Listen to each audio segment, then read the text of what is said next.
पूर्णिया के नवटोलिया मही खंड में धानुक जाति की एक नाबालिग के रेप के बाद हत्या पर नेता प्रतिपक्ष तेजस्वी यादव ने सरकार पर हमला बोला है। तेजस्वी यादव ने नीतीश कुमार से पूछा है क्या यह जंगल राज नहीं है। तेजस्वी यादव के साथ नाबालिग बच्ची के माता पिता भी थे, जिन्होंने मीडिया को पूरी घटनाक्रम की जानकारी दी है। तेजस्वी यादव ने कहा कि इस घटना में सत्ता पक्ष के मंत्री और एक विधायक की भूमिका संदिग्ध है। मंत्री अपराधियों को संरक्षण दे रहे हैं, पुलिस नाम का कोई चीज नहीं है। यहाँ गरीब को इंसाफ मिलना मुश्किल है। सत्ताधारी नेताओं एवं उनके संरक्षण में पल भर रहे बलात्कारियों एवं अपराधियों द्वारा पीड़ित परिजनों से केस वापस लेने एवं जान से मारने की धमकी दी जा रही है। तेजस्वी यादव ने कहा कि 20 वर्षों की तानाशाह एनडीए सरकार में अपराध और अपराधी बेलगाम हैं। पीड़ितों को कहीं कोई न्याय नहीं मिल रहा है। जनता त्रस्त, अधिकारी भ्रष्टाचार में व्यस्त और सरकार सत्ता के नशे में मस्त है।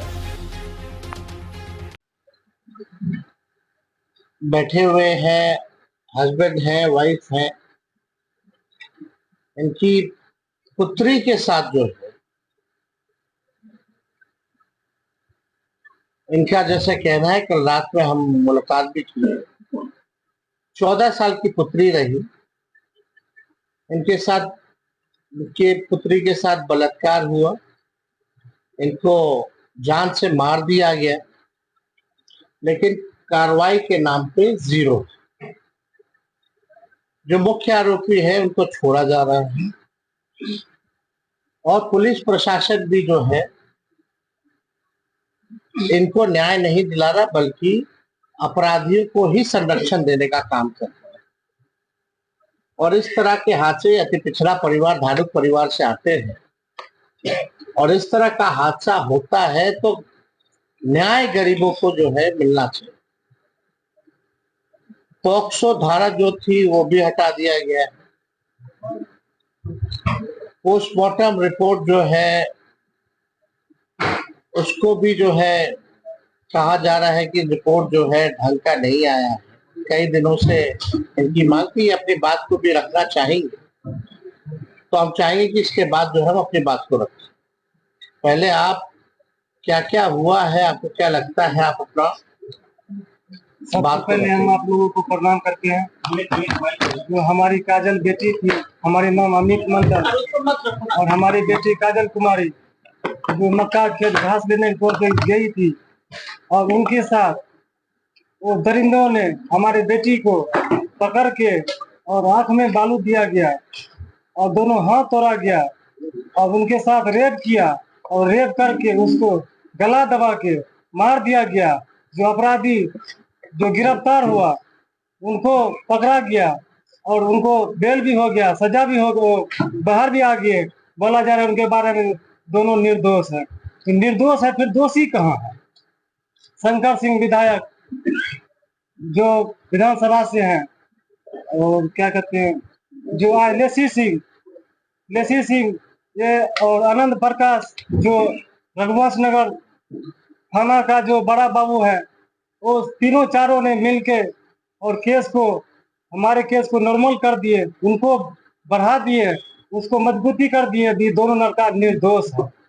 इस घटना में दोनों लड़का शामिल नहीं है, बाहर है।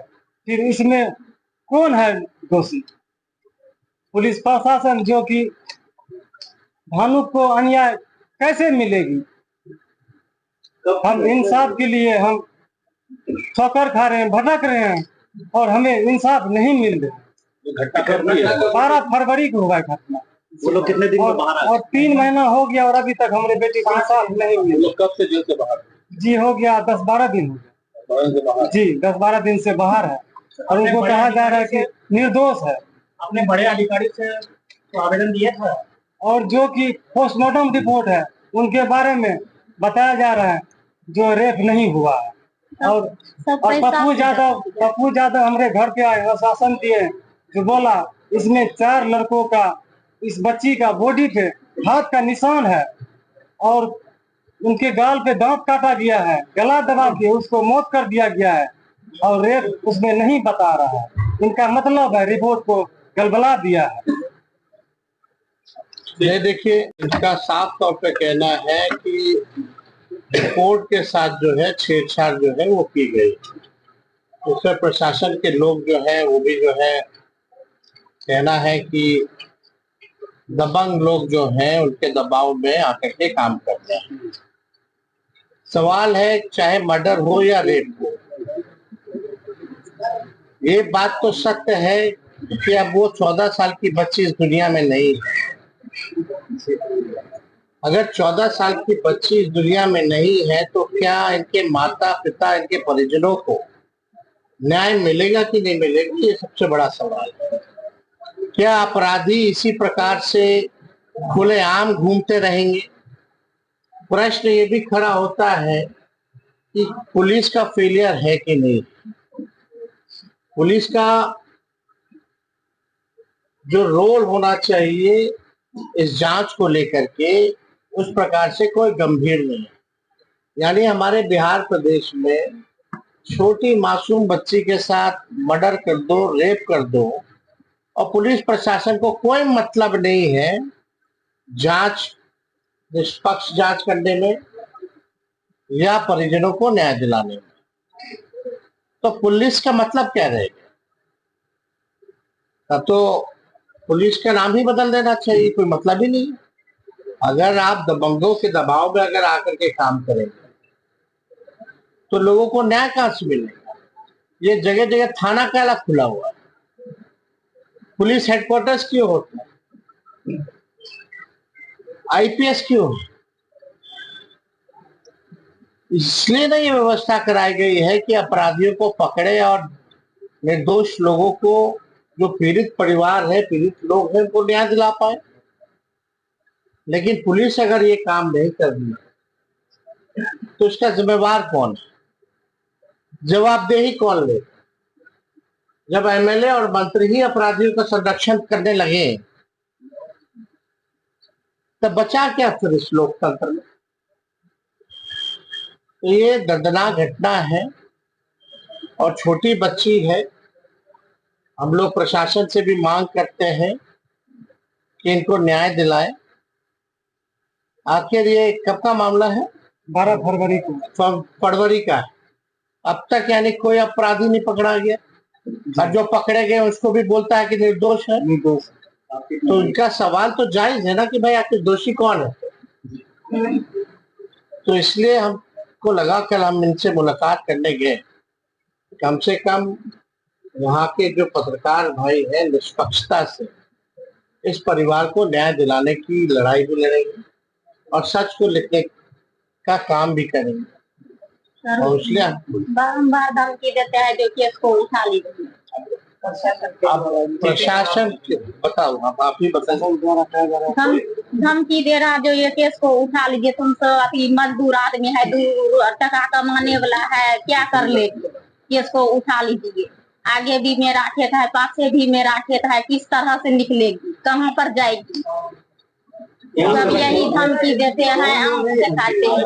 पुलिस प्रशासन भी है, पुलिस प्रशासन है, शंकर सिंह है, लेसी सिंह है, सब निर्दोष में साबित कर रहे हैं। वही सब जाति जो है वो आपके पास आकर के मतलब कौन बोला? पुलिस का लोग आके बोलता है, धमकी देता है जो केस को उठा लीजिए। कौन बोला? पुलिस प्रशासन बोल रहे हैं, वही धमकी वो परिजन जो पकड़ाए थे अपराधी सब, वो सब बोल रहे हैं जो केस को उठा लीजिए, तुम्हारा खाने के पैसा जो लोग पकड़े गए थे, जो 2 लड़के, उन्हीं के परिवार के लोगों का इनका कहना है कि आगे पीछे उनकी जमीन है और पुलिस प्रशासन और उनके माध्यम से जो है इनको खुलेआम धमकी भी मिल रही है। केस नहीं उठाओगी तो तुम्हारा भी यही हाल कर देंगे, आगे भी निकलेगी, पाछे भी निकलेगी, यही हाल होगा जो तुम्हारा बेटी का हुआ है। देखिए, अगर इनके साथ, इनके परिवार के साथ अब कोई अन्याय अगर होता है तो साफ तौर पे एसपी यहाँ के जिम्मेवार होंगे, मंत्री महोदया जिम्मेदार होंगी और विधायक महोदय जो है वो जिम्मेदार होंगे, साफ तौर पे। और हम तो गुहार करेंगे प्रशासन से कि इनको सुरक्षा भी जो है प्रदान की जाए और इनको प्रशासन न्याय दिलाने का काम करे। और इसको लेकर के हम जो है अपनी बात को डीजीपी महोदय से भी हम बात करेंगे। इस घटना का जिक्र जो है जो हेड ऑफ द पुलिस जो डीजीपी होते हैं दूसरी घटना उनसे भी जो है हम लोग जो है इसी इलाके में बात करें। तो इस इलाके में एक आध नहीं कई घटनाएं जो है पहले भी हो रखी है। फादर यहाँ, उनके फादर भी हैं यहाँ और सब लगभग जो है बातें आ गई है। इनका एप्लीकेशन भी हम लोगों ने ले लिया है और लेकर के हम लोग सबको केसेस को लेकर के डीजीपी को हम सूचित करेंगे और यहाँ के एसपी साहब से भी हम जो है बात करेंगे ताकि इन परिवार को जो है न्याय मिले। और ये घटना बहुत ही भयानक है, लगातार इन इलाकों में ये घटना होती रही है। हत्या तो बहुत मामूली चीज बन गई। तो उम्मीद है कि परिवार को जो है आप लोग न्याय दिलाने का काम करें। और कोई सवाल होगा तो